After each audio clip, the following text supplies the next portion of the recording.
I know some of the media had already reported on a shooting that had occurred on Friday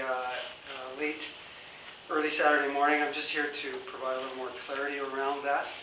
So the police responded to a shooting at the Max convenience store on Autumnwood late Friday evening. There, a young woman was found in a vehicle parked outside the store. She'd been shot in the upper body and was rushed to hospital. So the victim was a 16-year-old youth, and she sustained critical injuries, but is expected to survive. Her parents have been notified, and of course, they're with her. I can tell you at this point that we have two men in custody. Matthew Wilfred McKay, 22 years of Winnipeg, has been arrested and charged with attempt murder, along with several other criminal charges related to theft and possession of a firearm. Also charged is Matthew Andrew Miles, 25 years, also of Winnipeg. He's also charged with a myriad of firearms-related charges related to this attempt murder. So this is what the police investigation has determined thus far. McKay and Miles attended to a residence in the southeast corner of the city late Friday evening. The residence is the home of an RCMP officer assigned here in Manitoba. The officer, who was off duty, had earlier parked a fully marked RCMP vehicle on his property. The officer's equipment belt, including his firearm, had been secured in the vehicle. Police believe the two accused unlawfully entered the vehicle and stole several items, including the firearm from the off-duty officer. A short while later, the accused attended to the Max store on Autumnwood. There they became involved in a verbal altercation with a group of youths that had been in a vehicle parked just outside the store. The altercation escalated and the accused approached the vehicle. A firearm was produced and was discharged into the vehicle, striking the victim.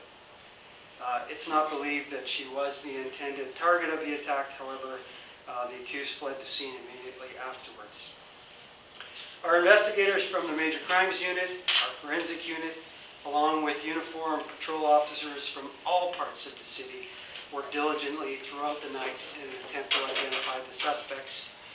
One of the accused was located at a home on Keenly side in the early morning hours, Saturday leading into Sunday.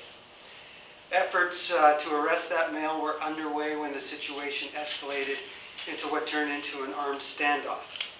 An incident command post was established, and tactical officers, along with negotiators, were deployed. That standoff was negotiated to a successful conclusion, and the male surrendered to police just after 9 a.m. Sunday morning. There were no injuries sustained by anyone during the standoff. Search warrants were later executed at the residence on Keenly side, and the firearm stolen earlier from the RCMP officer was recovered. At this point, we're working on the assumption that it was the same weapon used in the shooting at the Max store earlier in the night. So to be clear here, this investigation is still ongoing. I've tried to provide you with the latest information as I presently understand it, but this may be subject to changes as things go on. Detectives assigned to the Major Crimes Unit worked exhaustively through the weekend and were relieved early Sunday morning to get some much needed rest. I expect they will be back at it this morning to carry on.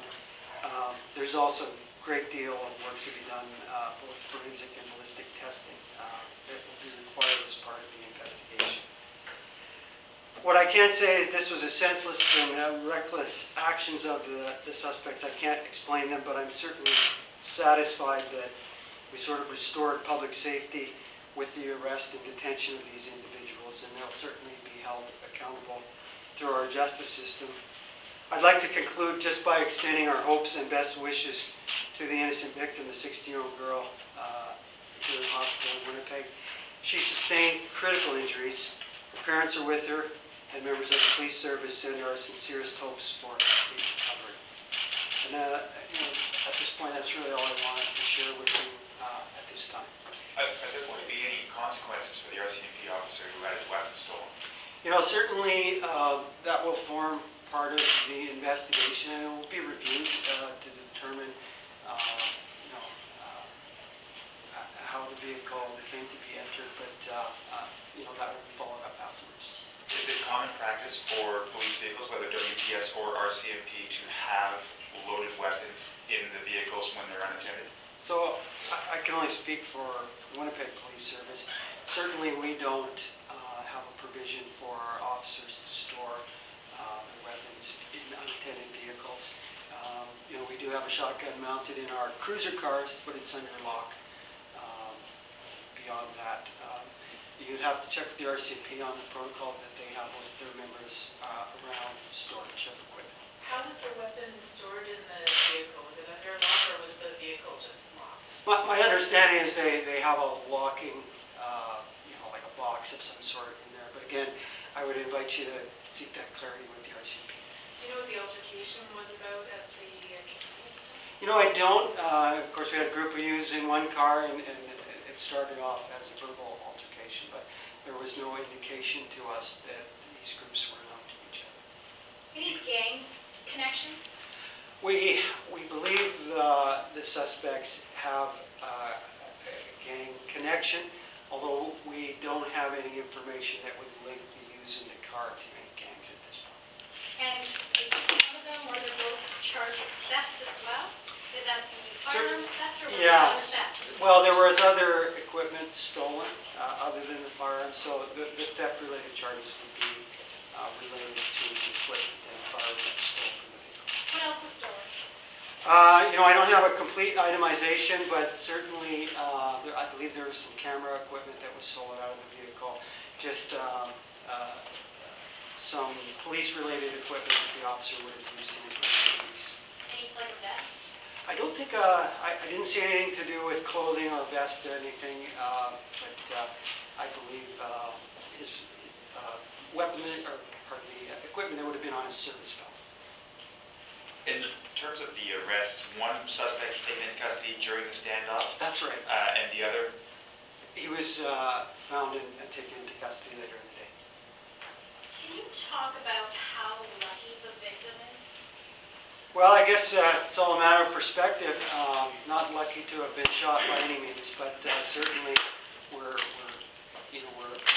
happy and hopeful that she makes a complete recovery.